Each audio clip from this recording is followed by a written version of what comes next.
Hello everyone, welcome to Etheke Soft. So this is our first video. So in this video I'm going to show you how you can install WordPress locally.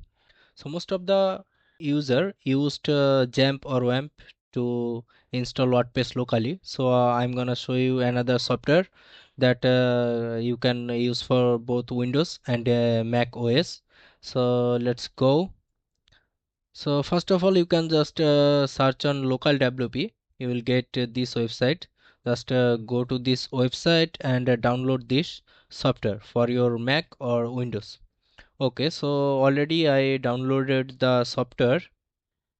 Let me install it. Okay, here is the software. I'm gonna install it. Okay, just install normally as a basic software. How you install.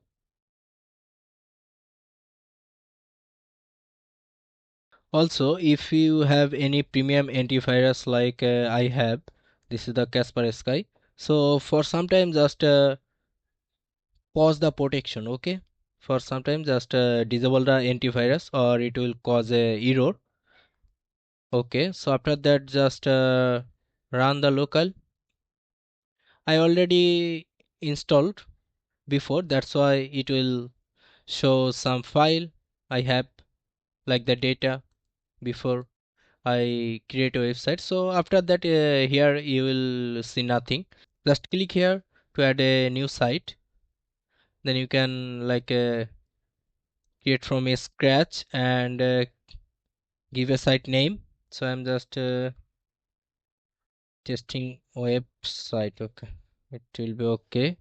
Then continue and you can go with preferred. Then WordPress username and password you have to provide. So I'm just keeping it same. Then add site. Okay, it will take some time to install the WordPress.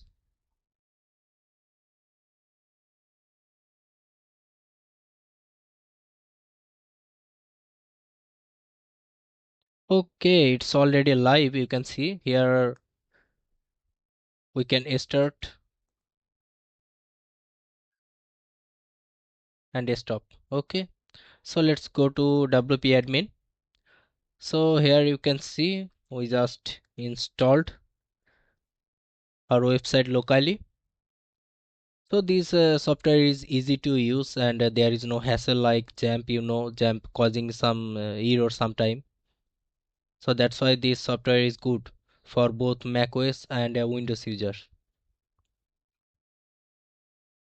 So you can see here are WordPress website. So you can use it like this. So I hope you will like the video. Thanks for watching. See you in the next video.